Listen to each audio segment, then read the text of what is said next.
I think that's an important way to think of it too, is not whether a dog is friendly, not friendly, or aggressive, not aggressive. It's usually a matter of social skills and lack thereof. Like, usually it's a matter of, most dogs want to be around other dogs. Most dogs want to interact with other dogs.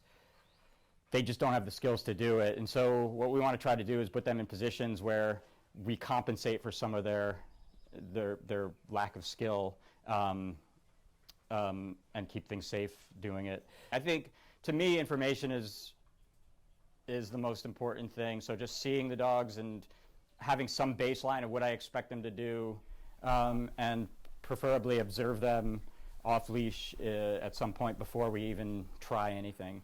It's like energy levels. Does he show any indication he's going to like do zoomies, things like that, things that might dictate how another dog responds to him out here?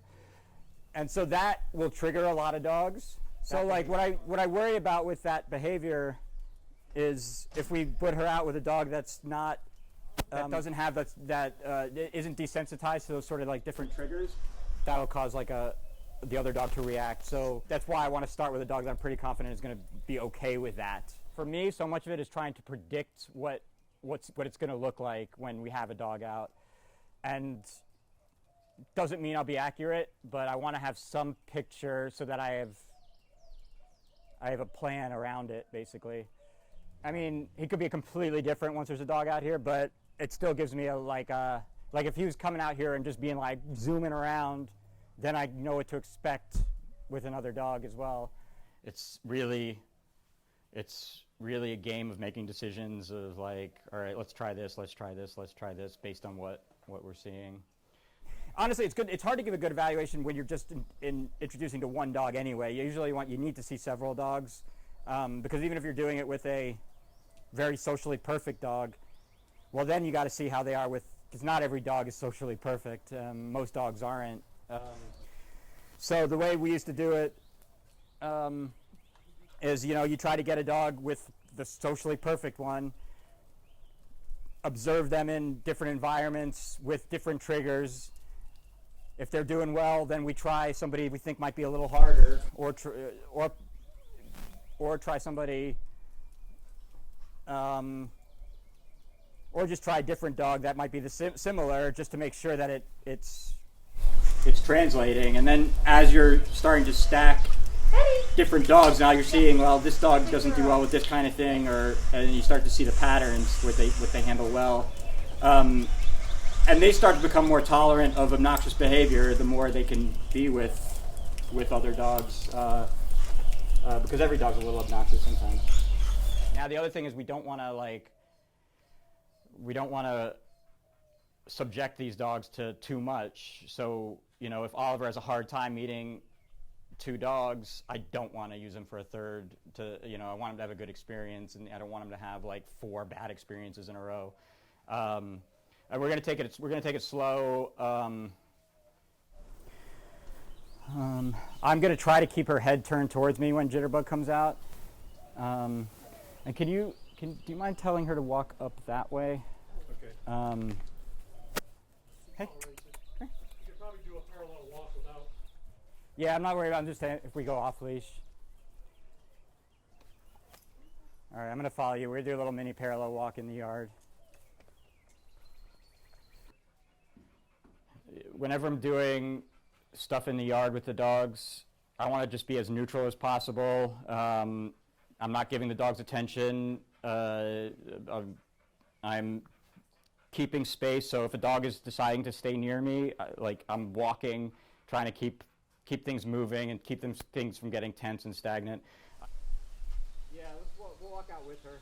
Oh my God, that's like a ball. I don't even know where that came from. I saw it back there, so what did it? See, like, it came over the fence somewhere.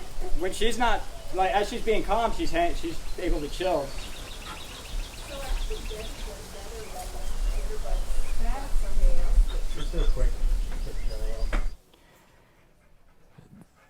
A lot of times it's the type of dog that you're using to help out. Like those greeter dogs are so important, because what you want is a dog that's the right match. And usually the right match is a dog that's not going to be overwhelmed by another dog being rude, is not going to overreact to it, is not going to like completely have a hard time recovering if things don't go well, because we don't want to mess up another dog by trying to do an introduction to a dog that doesn't have good social skills. So again, I'm basically just 2 fingers, like letting her do what she wants. I think a lot of this is just being aware of the surroundings of what might like trigger things. And I mean, again, like the weather matters too. Like I was hoping for a 95-degree day because if they're tired and if it's hot, it makes it a lot easier. Together, the more relaxed they're going to be on these intros. Good girl, very good. You're a very good girl. Yes, you are. Good girl. Okay, up. You're okay. Want to say hi? Want to say hi? You're okay. Good girl. Up. Let's move.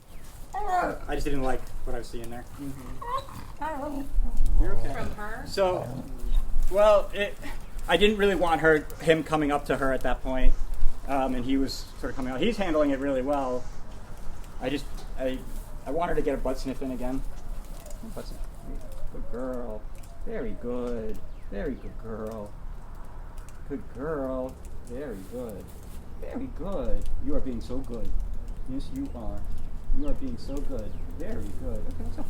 Let's go. Oh, stop. Oh, stop. That's funny. I can't even tell what that is. That could be playful. It's not aggressive, I don't think. I think it's just Good girl. But yeah, so I was saying ideally, like you would do, you do another parallel walk tomorrow, do this again, maybe take it a step further, every time, instead of trying to cram it all into 40 minutes or whatever we're trying to do. You want to make sure that there's slack. If you're tense, you're more likely to have conflict. But at the same time, that doesn't mean you're like this, because that doesn't give you much, it doesn't give you much like, you need to be able to quickly like pull off if they snap or whatever. So you're going to see me doing a lot of this and holding it up like this, like so it's short, but so I'm going to let her go up. So you can see like she's kind of coming up a little strong. She's like, I want to go see everybody. Want to say hi? Want to say hi? So you can see I'm trying to loosen, like so if she tightens up, I kind of pull back and shorten, or pull back and slack again. So the environment, everything in the environment can affect things too. You can see his arousal goes up a little with the barking. We can't control everything in the environment. All we can do is be aware of it, and try to work around these kind of obstacles. Whether it's this dog barks, okay, I know he's going to get aroused. Let me try to like keep the other dog from going over there while he's aroused, or just trying different things to try to not allow that to ruin what we're doing, or to kind of, in the grand scheme of things, it's like, all right, well, if they get into a scuffle, what can I expect? And we don't know right now, but it's just something important to think about when you're doing these intros. Can I use my voice to stop them? Can I use the hose? Can I use, I've got an assortment of air horns and things like that.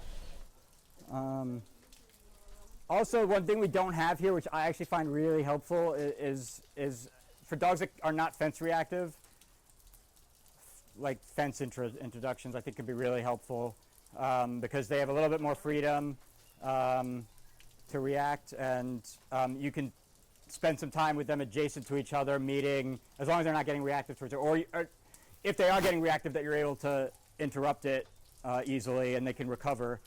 Probably wants to use a martingale. It's safer, and the problem with the harnesses is you have no control over the head. So I want to make sure that if they lunge at the other dog, I can quickly turn their head back around. It's sort of like a balance of giving them freedom to make the mistake, but not letting them go too far with the mistake.